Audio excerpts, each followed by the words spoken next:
اس سے پہلے کہ میں اپنے موضوع پر آؤں، بطور توطیہ اور تمہید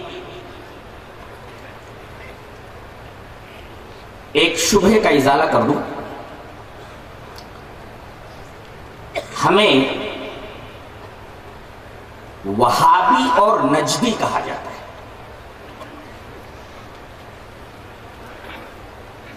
اور ان دو ناموں کے حوالے سے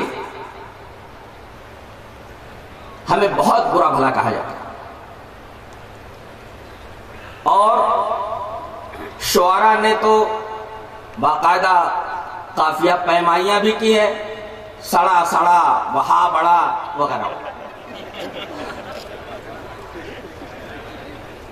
سوال یہ ہے کہ یہ جو نام ہمیں دیا گیا ہے، کیا اہل حدیث اس نام کو تسلیم کرتا ہے؟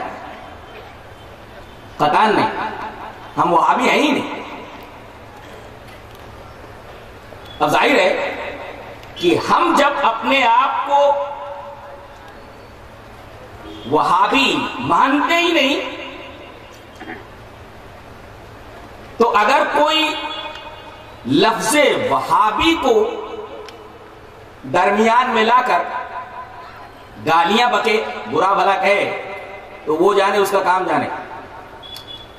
یہ تو ایسے ہی ہوا کہ ایک مسلک کے لوگ جنہیں صحابہ کرام سے عداوت اور بغض ہے، خاص طور سے حضرت ابو بکر رضی اللہ تعالیٰ عنہ اور ان کی بیٹی حضرت عائشہ رضی اللہ تعالیٰ عنہ سے بڑی دشمنی ہے۔ اس عورت نے ایک بکری پال رکھی، اسے آپ چھگڑی پالے رہی، اور اس کا نام اس نے عائشہ رکھ رکھا تھا، اور صبح صبح مری اٹھاتی اور عائشہ عائشہ کہہ کر کے اس بکری کو مارنے لگتی۔ اب بتائیے، اس بکری کا نام عائشہ رکھ کر کے اس کو پیٹنے سے صدیقہ کائنات حضرت عائشہ رضی اللہ تعالی عنہا کی ذات اقدس پر کیا حرف آتا ہے؟ یہ تو ایک بہت بڑی حماقت ہے۔ اسی طریقے کی ایک حرکت قریش مکہ نے نبی کریم صلی اللہ علیہ وسلم کے تعلق سے کی۔ آپ کا نام کیا تھا؟ محمد۔ محمد کا مطلب ہے جس کی بہت زیادہ تعریف کی گئی ہو، تو آپ کا نام محمد نہ زبان سے ادا کر کے آپ کو مذمم کہا جاتا ہے، جس کی بہت ہی برائی کی گئی ہو۔ نبی کریم صلی اللہ علیہ وسلم نے اپنے نام کے اس بگاڑے جانے پر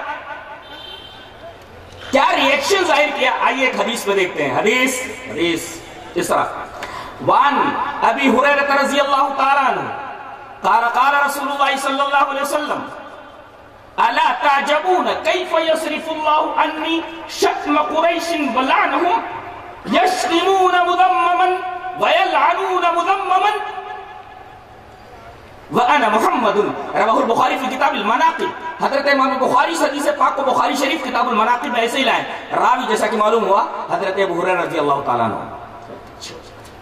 حضرت ابو ہریرہ رضی اللہ تعالیٰ عنہ فرماتے ہیں کہ نبی کریم صلی اللہ علیہ وسلم نے ارشاد فرمایا، کیا تمہیں اس بات پر تعجب نہیں ہوتا کہ اللہ تبارک و تعالی مجھ سے قریش کی گالیوں کو اور قریش کی لعنت کو کس طرح پھیر دیتا ہے؟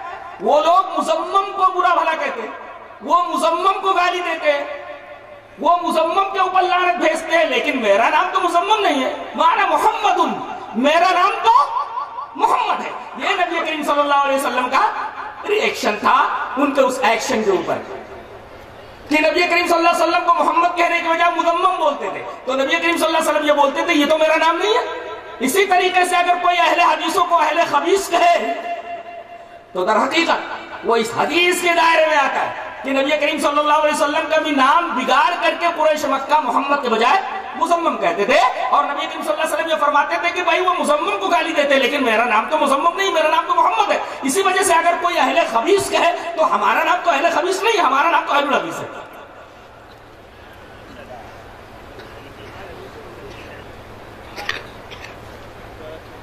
تو یہ بات سمجھ میں آئی کہ ہم لوگ وہابی نہیں ہیں، اور نجدی ہے. کیوں؟ اس لیے کہ عرب میں ایک عظیم مفکر اور مصلح پیدا ہوا تھا جس کا نام تھا محمد ابن عبد الوہاب. یہ عرب کے ایک ایریے نجد میں پیدا ہوئے تھے، اسی وجہ سے ان کو نجدی بھی کہا جاتا ہے. نام کیا تھا؟ محمد. باپ کا نام کیا تھا؟ عبد الوہاب. پیدا کب ہوئے؟ 1115 ہجری کے اندر. اب ان کا نام محمد، تو ان کی طرف اگر اہل حدیثوں کو منسوب کر کے بولنا ہے تو محمد ہی بولو، اس لیے کہ ان کا نام محمد تھا. اور اگر باپ کی طرف منسوب کر کے ہم کو وہابی کہا جاتا ہے تو ان کے باپ کا نام تو وہاب نہیں تھا، عبد الوہاب تھا، تو عبد الوہاب ہی بولو، اس لیے کہ ان کا نام عبد الوہاب تھا، وہاب نہیں تھا. لہذا میری سمجھ میں آج تک یہ بات نہیں آئی کہ ہمیں وہابی کیوں کہا جاتا ہے، اور جبکہ پتہ یہ چلتا ہے کہ ہمیں منسوب کیا جاتا ہے انہی کی طرف، محمد ابن عبد الوہاب نجدی کی طرف. لیکن یہ نسبت کچھ اب تک سمجھ میں نہیں آئی. اگر نام کی طرف نسبت ہے تو ان کا نام محمد تھا، ہمیں محمد ہی کہا جاتا. باپ کی طرف اگر منسوب کیا جاتا تو عبد الوہاب ہی کہا جاتا، اس لیے کہ باپ کا نام عبد الوہاب تھا. اور آخری بات، یہ حنبلی المسلک تھے، اور آپ کو معلوم ہے کہ اہل حدیث کسی شخصیت کی طرف اپنے آپ کو منسوب نہیں کرتا، اپنے آپ کو وہ حنفی نہیں کہتا، اپنے آپ کو وہ مالکی نہیں کہتا، اپنے آپ کو وہ شافعی نہیں کہتا، اپنے آپ کو وہ حنبلی نہیں کہتا. یہ حنبلی المسلک تھے. انہوں نے اپنی نسبت مشہور امام احمد بن حنبل کی طرف کر رکھا تھا.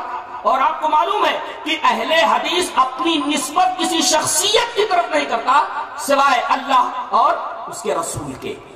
لہذا کس بنا پر ہمیں وہابی کہا جاتا ہے، آج تک میری سمجھ میں یہ بات نہیں آئی.